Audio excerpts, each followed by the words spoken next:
This is Democracy, a podcast about the people of the United States. A podcast about citizenship, about engaging with politics and the world around you.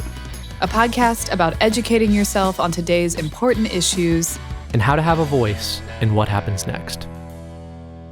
Welcome to our new episode of This is Democracy.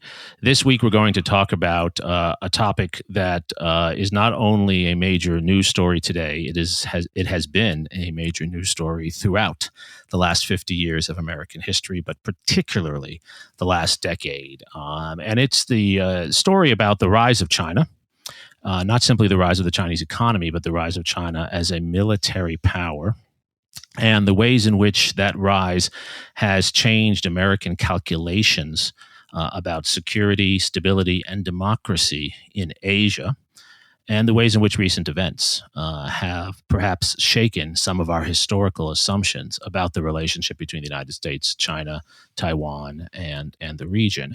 We're joined by two scholars who are really experts not simply on this issue, but have been thinking about the broader strategic environment in Asia for many years, and both of whom have also done groundbreaking scholarly work and policy advising around these issues. So we're really fortunate to have them with us, and they have written a brand new book that I've just read and want to recommend to all of our listeners, Danger Zone: The Coming Conflict with China. The authors and our guests today are Hal Brands and Michael Beckley. Hal and Mike, thank you for joining us. Thanks for having us, Jeremy. Thanks so much for having us, Jeremy. Hal Brands is the Henry Kissinger Distinguished Professor of Global Affairs at the Johns Hopkins School of Advanced International Studies. He writes frequently for Bloomberg Opinion and for many other publications, often with Mike, often with other authors, often just himself. He's written a number of important books that I've been fortunate enough to read. Some I've even imposed on my students. The Twilight Struggle, What the Cold War Teaches Us About Great-Power Rivalry Today, Lessons of Tragedy, Statecraft and World Order. He co-wrote that with Charles Edel, who we've also had on the podcast, and American Grand Strategy in the Age of Trump. Those are just three of his recent books that I particularly like. Michael Beckley is an associate professor of political science at Tufts University and a non-resident senior fellow at the American Enterprise Institute. Hal is also a fellow at the American Enterprise Institute. I should have said that. Previously, Mike was an international security fellow at the Kennedy School at Harvard, and he worked for the U.S. Department of Defense, the Rand Corporation, and the Carnegie Endowment for International Peace. He continues to advise the U.S. intelligence community and the Department of Defense. And Mike's first book, which is an excellent book I highly recommend, Unrivaled: Why America Will Remain the World's Sole Superpower. That was written in 2018. And Mike and Hal have followed that up, as I said, with this new book, hot off the presses, Danger Zone: The Coming Conflict with China. Before we turn to our conversation with Hal and Mike about China, Taiwan, and U.S. policy, we have, of course, Mr. Zachary's scene-setting poem. What's your poem title today, Zachary? Probably. Let's hear it. In China, there is probably someone who thinks like me, who wakes up in cold sweats and worries silently.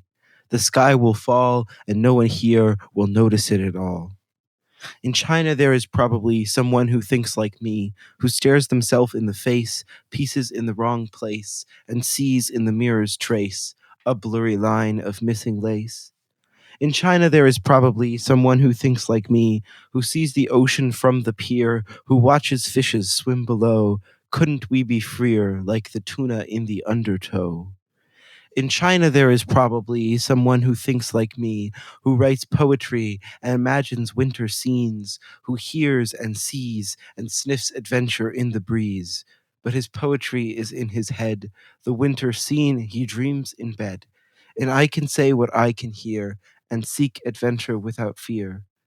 In China, there is probably someone who thinks like me, and all I can say is, probably, someday there will be peace.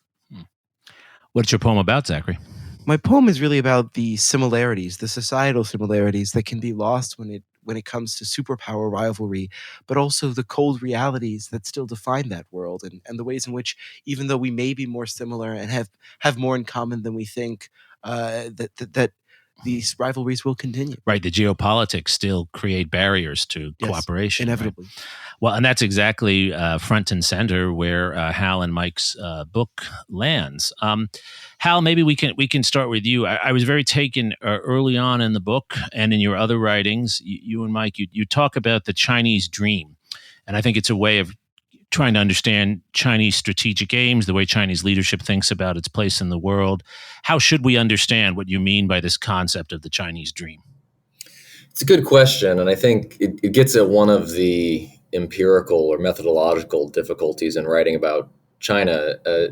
Chinese intentions are often not as inscrutable as we think, but it is true that revisionist powers in general tend to have an incentive not to fully advertise what they intend to achieve over time. And the Chinese system doesn't have anything quite as explicit as the national security strategy or some of the strategic documents that the United States publishes, even though there are defense white papers and meaningful speeches and things of that sort. And so you have to piece it together a little bit from what is said and what is done, and occasionally from what is not said. And the way that we make sense of it in the book is that we should think about Chinese intentions or Chinese aims in four ways, or as encompassing four different things. And the first one is just kind of what every authoritarian regime wants, which is to stay in power. If Xi Jinping were overthrown, if the CCP lost its grip on power, that would probably have fatal consequences for Chinese leaders. And so it's not surprising that basically every decision that the Chinese Communist Party makes is filtered through the prism of what will this do for the party's legitimacy and power.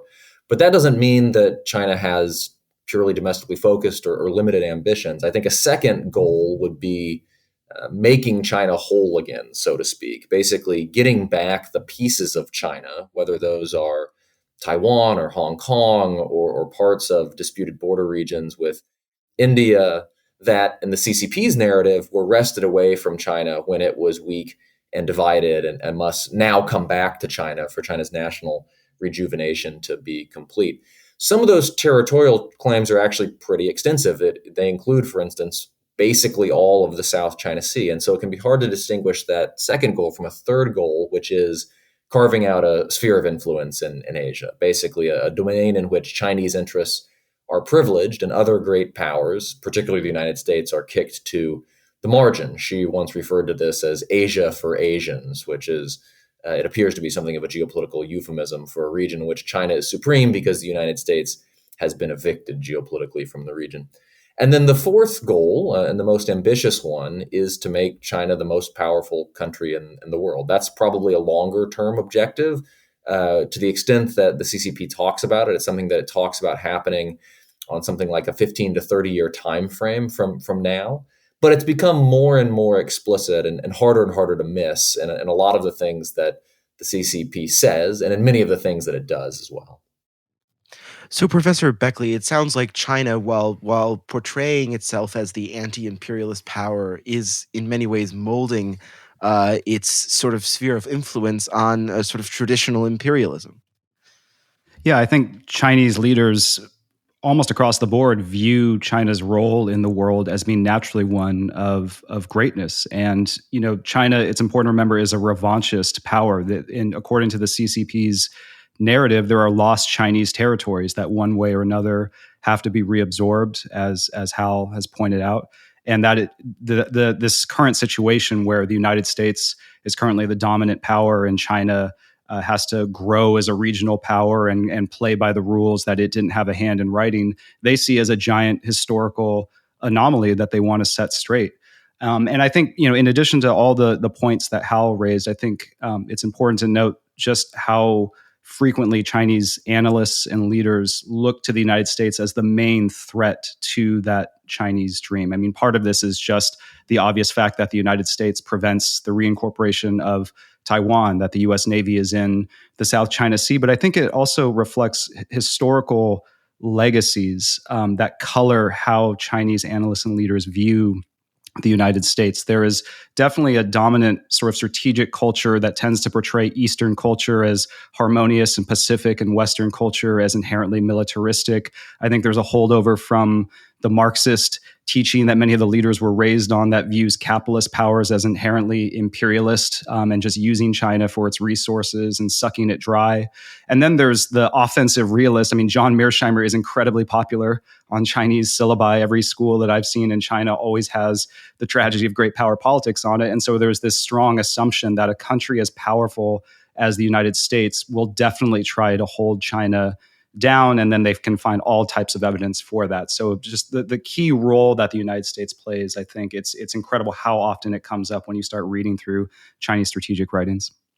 And Mike, if I could follow up on that, because I think it leads right into another key part of your book.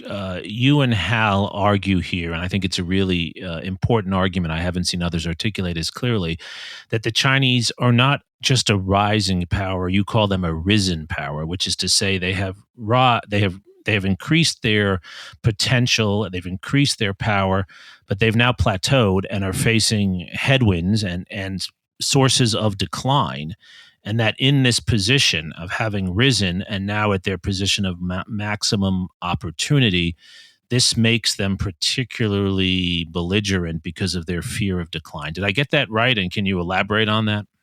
That's absolutely right. A key point of the book is that, double-digit growth rates and a rapid rise is not the norm for any country, and certainly not for China. In fact, most of Chinese history is very much the opposite: strife and poverty. I mean, really, from the first Opium War in 1839 until the end of the Chinese Civil War in 1949, China is getting ripped apart by imperialist powers and internal conflicts that are among the worst civil wars in recorded history.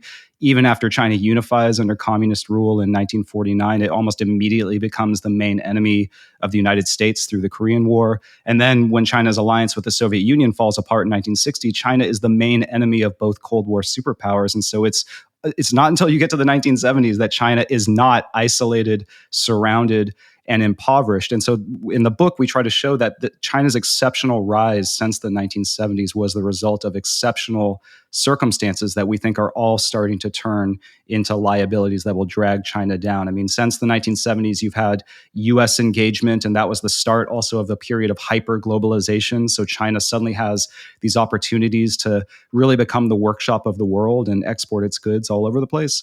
You have a Chinese government after the death of Mao in 1976 that says, we don't want to do another cultural revolution. Let's try reform and opening. And so they commit to, a sort of smarter form of autocracy that's more technocratic and rewards good governance, especially economically. You have the greatest demographic dividend in history with something like 10 to 15 workers per retiree in China's population in the 90s and 2000s. Most countries don't get anywhere close to 5 to 1. And then you just had relative self-sufficiency in resources, and easy access to those raw materials made growth very cheap. But now all of those tailwinds that propelled China's rise are becoming headwinds. China's plowed through its resources. Half of its water and arable land, its oil are gone. It's the largest importer of food and energy. It's running out of people. That 10 to 1 ratio of workers to retirees is going to collapse to 2 to 1 by the late 2030s. The government obviously is sliding back towards this sort of brutal dictatorship and a Maoist cult of personality that is going to sacrifice future economic growth just to centralize power in Xi Jinping's hands. And then most importantly, the world is just starting to become belatedly a less welcoming environment. The United States used to engage China. Now I would argue it's essentially engaged in neo-containment of China. And many other major economies are following suit to varying degrees. China now faces thousands of new trade and investment barriers today that it didn't even as recently as 10 years ago. So from hyper-globalization to this sort of Cold War II scenario, these things are already dragging down China's growth, and we think that they're actually going to get worse in the years ahead. But Professor Brands, I think we've also seen China, reach out to other parts of the world, in particular developing countries, to try and increase its grip, which could be seen as an aspect of this imperialism, but does seem to show at least that there is a space for China, if not in the traditional centers of power, in new centers of power. I think that's right. And I think one way of conceptualizing that is to view it as essentially a counter-containment strategy. And so Mike laid out all the ways in which countries, particularly the world's advanced democracies, have become more and more skeptical of Chinese intentions and more willing to do things to limit the reach of Chinese power, even when they're not willing to say explicitly that that's what they're doing. It's interesting that, Mike's absolutely right that we're pursuing a form of containment vis-a-vis China, but we absolutely won't call it that, and most other countries won't call it that either. And so the question for Beijing becomes, and this is something that the Chinese have been thinking about for a long time, what are areas where China can expand its influence, where it's less likely to run up against entrenched resistance from the United States and other countries? And the developing world looks like a pretty good place to do that from Beijing's perspective for a variety of reasons. One reason is that democratic governance tends to be less firmly entrenched in the developing world than it is in the developed world. And so you have governments that may be more autocratic, they may simply be more corrupt, but they're easier targets in some ways for the expansion of Chinese influence. But even where that's not the case, there is a real desire for relations with China because China has things that the developing world needs, whether that's trade or it could be surveillance technology. It could be a variety of things. And so one of the areas where we think you'll see a particular Chinese push in the coming years is to try essentially to create an economic and technological sphere of influence that encompasses much of the developing world. And to give you one example of this, you only have to go back about 3 years, maybe even a little less than that, to remember that there was a time when it appeared that much of the advanced democratic world might actually fall into part of a Chinese technological sphere of influence by allowing Huawei or other Chinese companies like ZTE to build out important parts of their 5G telecommunications network. That danger has been averted now for the most part because most governments in Europe, for instance, realized with an assist from COVID that they did not want to be technologically dependent on a company that is enthralled to the CCP. But that argument has proven less persuasive in the developing world.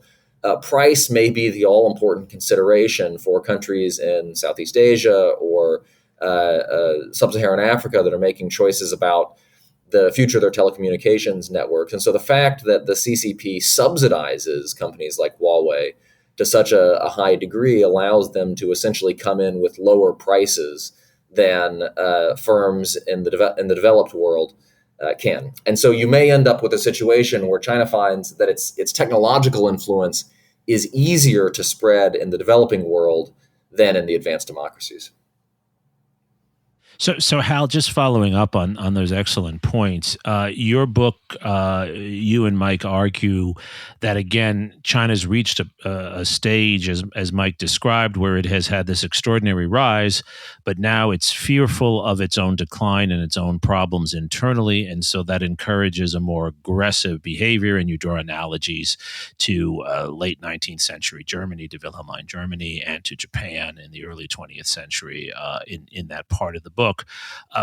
Why do you think that argument makes more sense than the argument that had been put forth by people like Kurt Campbell, who is now Joe Biden's key advisor on these issues, an argument he had made years ago about China becoming a more responsible stakeholder as it becomes more dependent upon just what you're talking about, Hal, upon international connections, that globalization will, in a sense, almost Gulliver-like, tie the Chinese into so many parts of the international system that they won't want to destabilize this system because they themselves are now a part of it. Why do you not find that persuasive? Why should we see the revisionist aggression as more of the accurate description for today?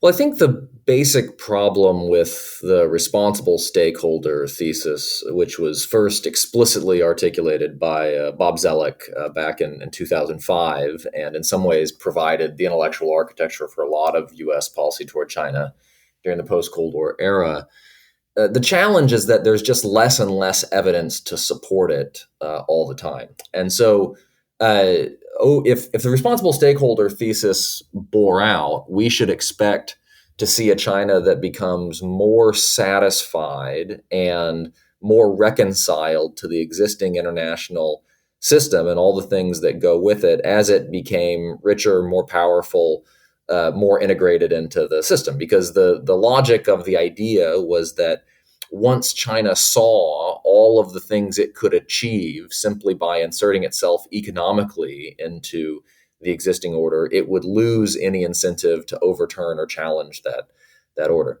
But what we've seen, and this is a trend that goes back really to 2008, 2009, and the aftermath of the global financial crisis, is a China that has become much, much more assertive over time.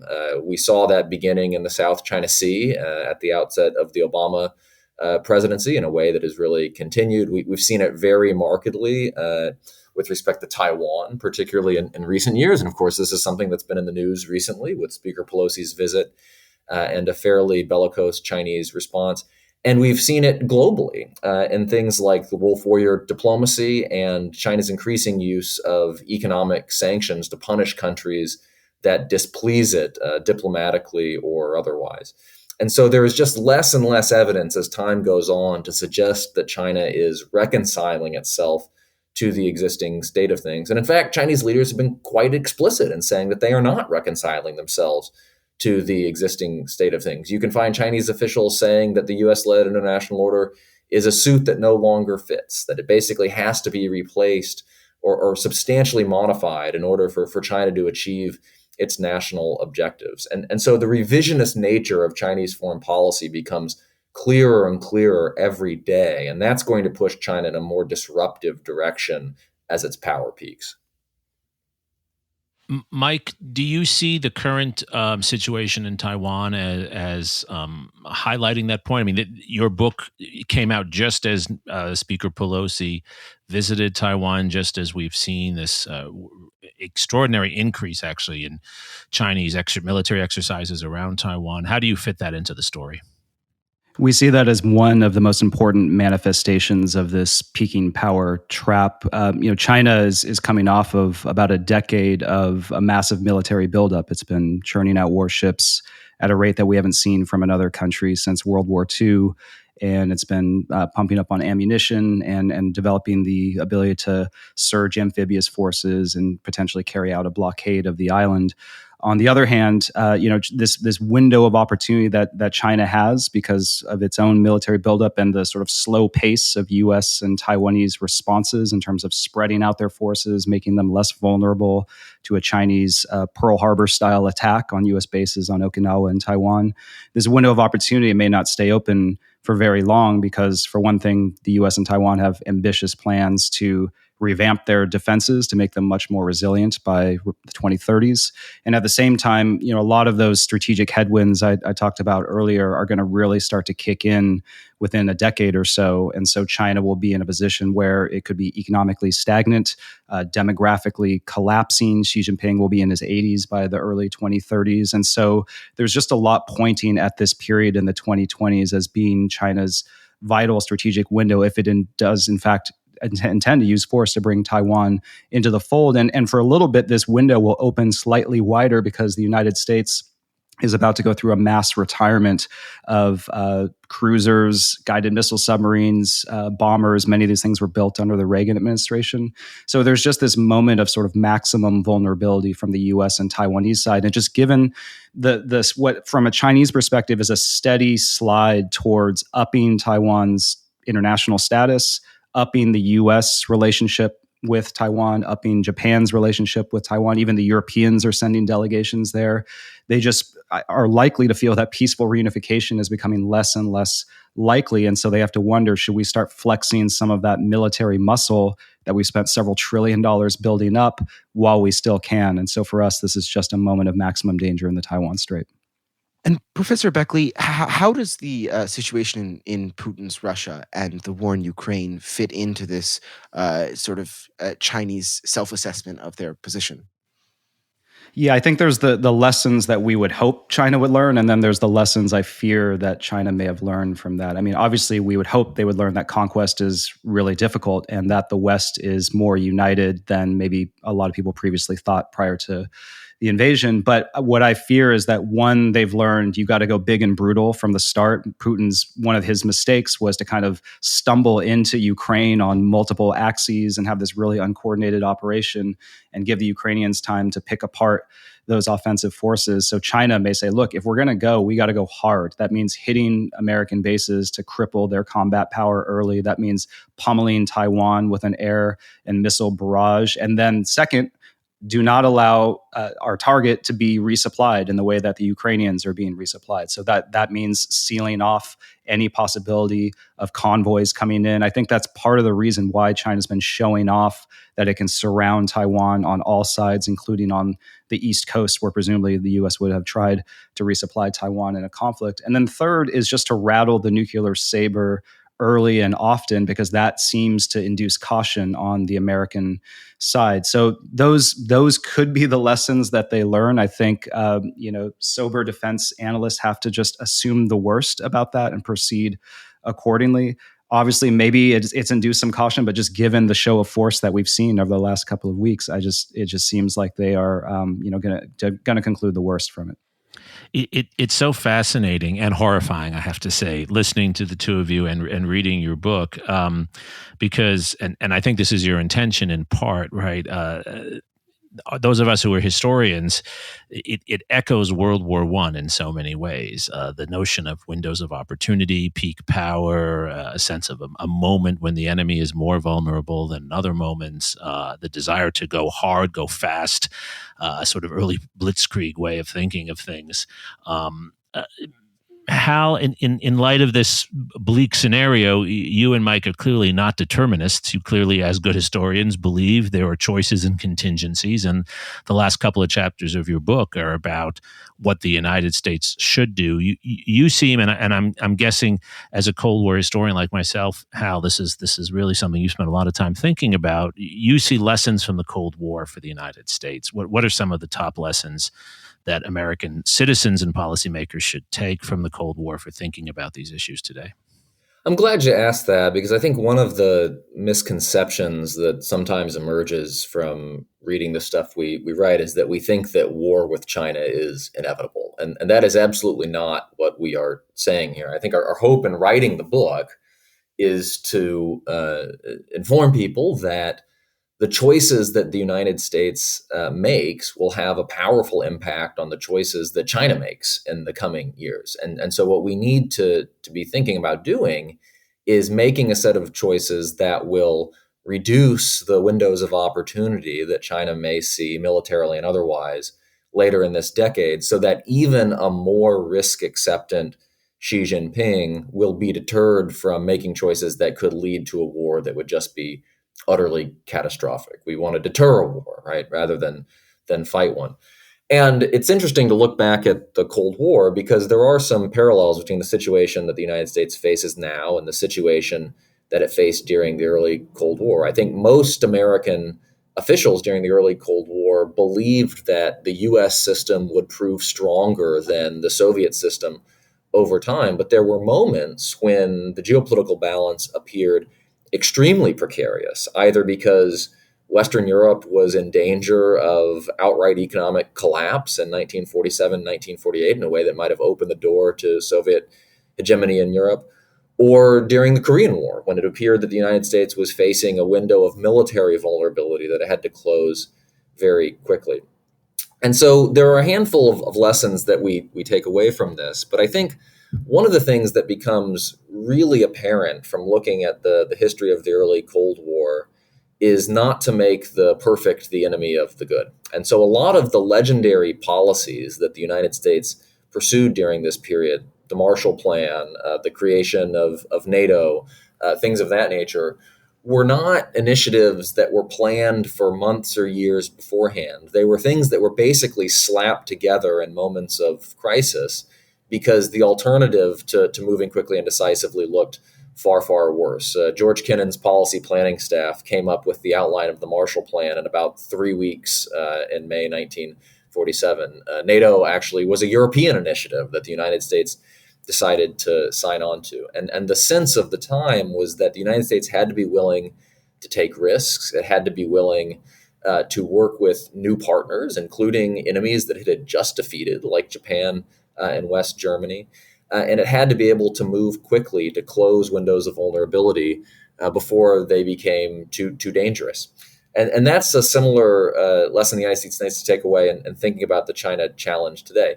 It's interesting, if you look at the Taiwan Strait, for instance, the problem isn't that Taiwan is indefensible. It actually is a natural fortress. It would be quite possible to defend Taiwan if the United States and Taipei make the right choices. The problem is that we have not moved fast enough to address some of the vulnerabilities that have opened up. And so one of the things that we do in the book is try to explain in some detail how the United States, Taiwan, and other democratic countries actually could mount a pretty credible defense of that island and thereby hopefully deter China from attacking by using capabilities that mostly exist today.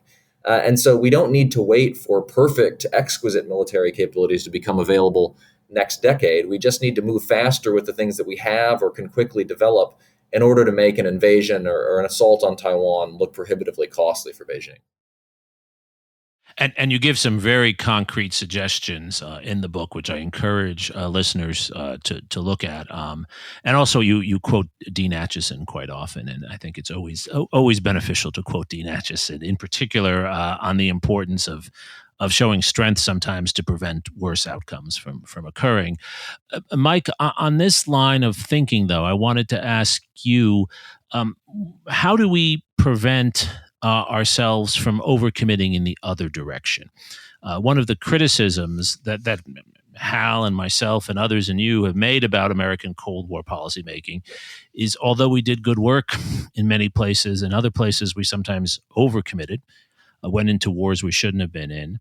And there were often domestic costs as well. And so, the very period Hal is referring to in the late 40s is also the rise of McCarthyism in the United States. And I know, and I'm sure you and Hal know this better than I do, for many Chinese Americans, talk of more explicit American containment policy toward China raises worries about Chinese sentiment within the United States, which we saw a lot of evidence of during the pandemic. How do we prevent ourselves from overcommitting in the other direction? I think on the domestic factor, just making sure that you're separating the Chinese Communist Party from the Chinese people, and that our main problem is with some of the policies that the CCP is pursuing, not China necessarily as a nation. In terms of we also try to derive lessons from history of what not to do. And, the United States imposed a massive oil embargo on Japan in 1941, and that pushed Tokyo to attack Pearl Harbor to try to survive. And today, the United States could have a comprehensive tech embargo on China to try to trash its economy. It could enact across-the-board trade sanctions against it. It could even take some provocative pages from the Cold War playbook and start a huge covert action program to stir up Tibetan resistance, Uyghur resistance, foment internal violence, and sow chaos in Chinese society. And I think any of those measures would risk catalyzing the exact kind of conflict that we're trying to avoid. So we try to argue that a danger zone strategy, you're trying to prevent war from breaking out, not catalyze it. And so you have to balance strength and caution. And so first of all, you have to prioritize that. You should really just be focusing on key areas where if China scores a near-term success, it could radically upend the long-term trends that we currently see as favorable overall to the United States. So prioritizing a defense of Taiwan, making sure that China is not able to carve out this sort of authoritarian tech empire across the global south. But if China wants to spend lavishly on white elephant infrastructure projects across the world through Belt and Road, I think those are things the United States doesn't necessarily have to oppose everywhere and at all times. And there's also limits that the United States can draw in terms of engaging in political warfare with the CCP and potentially destabilizing the regime in ways that would make it extremely desperate in the short run. And then I think you just have to have an eyes wide open approach to diplomacy. If you can build the strength and then negotiate from that position of strength, then you can do things like have, really work on crisis management and confidence building mechanisms, military to military exchanges, hotlines, all the classic kind of ways to buffer geopolitical competition, I think can be done as long as you're coming at it from a position strength that doesn't give your rival this potential window to do a smash and grab operation over something like Taiwan in the short term. I really appreciated in the book how both of you talk about the importance of maintaining diplomatic connections, because I do think one of the lessons of the Cold War is that even in the worst moments of U.S.-Soviet rivalry, talking was important. Diplomatic connections mattered, and the moments when we had least connection were often some of the most dangerous. And I think it's a point you emphasize, and I want to emphasize too, that as one is acting perhaps to strengthen Taiwan's defense, that doesn't mean you stop talking to the Chinese. In fact, it means you talk to the Chinese while you're doing that and hope that you can make diplomatic progress at that moment. You both make the point in your book that if at some point the Chinese were willing to agree, as the United States did with Cuba, for example, in 1962, to a non-invasion pledge, that might be something the United States would want to talk about as a compromise agreement. I'm correct on this, right? That you both see diplomacy as a key part of this story, even as this relationship might become more militarized. Yes? Absolutely. And I think one of the lessons of the Cold War is that diplomacy isn't silly peacenik stuff. It's actually quite useful from a competitive perspective as well. It's a way of keeping your allies on side. It's a way of convincing your own domestic public that you are actually trying to exhaust all avenues short of confrontation for getting what you want. It's a way of maintaining contact with the other side so that you know when a breakthrough may be possible. And so, as Mike said, you've got to have your eyes wide open about it. And we shouldn't think that simply talking to the CCP is going to lead them to change how they think about their interests. But the strategic arguments for doing so, I think, are very compelling. And so I guess that brings us to the last question. We always like to close on an optimistic note. One of our purposes each week is to show that history opens options for thinking about policy and society and democracy, and that history offers us a reason to be optimistic, not the pessimistic image that historians sometimes have. I take from your book a very optimistic point at the end that the issues of or surrounding China and Taiwan that we've talked about today are actually issues where there's a lot of agreement in Washington across party lines. Your book is not about Democrats versus Republicans. I know that was intentional in the way you put it together, and I think it's also accurate. Maybe, Mike, I'll start with you, then we'll go to you, Hal.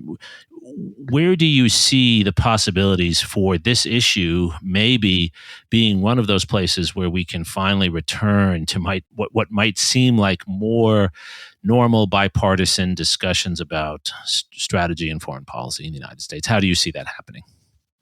Well, I do think one silver lining of geopolitical competition is it tends to promote unity domestically. I think it's no surprise that polarization goes off the charts basically after the end of the Cold War, when we can suddenly turn on each other. So one would hope that if there is this bipartisan agreement among Democrats and Republicans to get tough with China, that it can promote cooperation on other issues. And I also think it extends to allies. Another silver lining of Russia's recent offensive and China's belligerent behavior is it's forced Western allies to get back together and to really start talking about democracy a lot more than they used to, using that as a focal point of building and revamping an international order that makes the world safe for democracy. That means everything from creating new trade and investment regimes that basically prioritize democratic forms of governance and standards. In those, it means more defense cooperation among like-minded democracies to uphold the law of the sea. And so what you would hope is that you could have this period of tension, but one that doesn't boil over to catastrophic conflict. And at the same time, the fire of that geopolitical competition can actually be channeled in productive directions, everything from international institution building, comedy within countries, as well as a huge increase in research and development spending on all kinds of great technologies that'll make life so much better for all of us over the long run. So one would hope that this could be channeled in productive directions, and that's sort of where we leave at the end, saying, look, here's some ways that you could actually make that more likely. Hal, your thoughts? Yeah, well, the book I wrote before this was about lessons of the Cold War, and one of the most hopeful lessons of the Cold War is that geopolitical rivalry gives you an incentive to do things you ought to do anyway to improve your own society. And so the United States, for all of the nasty things it did to itself during the Cold War, also did some really constructive things. It invested massively in its own future by funding the world's best university education system, by developing big infrastructure projects like the interstate highway system, and through a variety of other means. The Cold War in this case, and this is a contested argument, but one that I think is true, actually helped the United States become a better version of itself, even though the progress was uneven. I hope very much that we will see the competition with China as an opportunity to do something similar today. I think there has been some initial progress in that direction with the passage of CHIPS just recently, which Mike referred to. Of course, there have also been some ugly aspects of the turn toward competition, including a surge in anti-Asian violence and a variety of other things. And so sort of the angels and demons always compete with each other. But we have been successful in the past of using competition as a way to strengthen ourselves internally. And that's the precedent we ought to try to emulate today. And I think, Zachary, that's a perfect place to turn to you to close us out here. As a young person who I know thinks and talks about these issues quite a lot, do you see issues surrounding China? And I don't just mean strategic issues, broader issues, economic issues related to the COVID. Do you see those issues as some of the issues that are dividing us now? Or do you see them as actually, as Hal and Mike are saying, as a potential area where we could come together and find agreement? I think it is a potential area where we can come together and find some sort of agreement. I think the problem is often we see these geopolitical conflicts as inevitable, and we refuse to see the options that we actually have, the decisions that are still yet to be made. And I do think that there is hope that this conflict can be avoided. And I don't think that we're going to have the same sort of entrenched social competition that we saw during the Cold War, namely because I think the United States, or at least parts of it, are much more connected to the Chinese people than we were to the Soviet people or to the Russian people. Right, and our economies are certainly much more. Indeed. This is a point John Gaddis made a long time ago, that one of the unique features of the Cold War is that the United States and the Soviet Union actually had very few economic and trade interconnections. Right. That's, of course, not the case for the U.S. and China Exactly. right now. I think your point, Zachary, is very well taken, and it echoes what both Mike and Hal said here on the podcast and say in their wonderful book, which is that we study history, and their book is filled with useful historical analysis. We study history because it shows us that human beings have choices. They're difficult choices to make, and I think our discussion today is about the difficult choices the United States as a democracy has to make in order to avoid war, in order to avoid conflict, and hopefully build a more stable international system where perhaps there's more space, as Mike just said, for a discussion about democracy as well. I think this book and this discussion open up so many avenues, really, for thinking about current conditions in a useful way, in a way that's not simply about name calling and a kind of determinist assumption about war. And so I really, really appreciate the conversation. I highly recommend the book to all of our listeners. Again, it's called Danger Zone: The Coming Conflict with China, written by Hal Brands and Michael Beckley, filled with contemporary information, but of course the part that's always most valuable, historical knowledge and research that's useful in understanding the present. Mike and Hal, thank you so much for joining us today. Thanks, Jeremy. Thanks, Zach, too. I really appreciate it. And Zachary, thank you for your poem. And thank you most of all to our loyal listeners for joining us for this episode of This Is Democracy.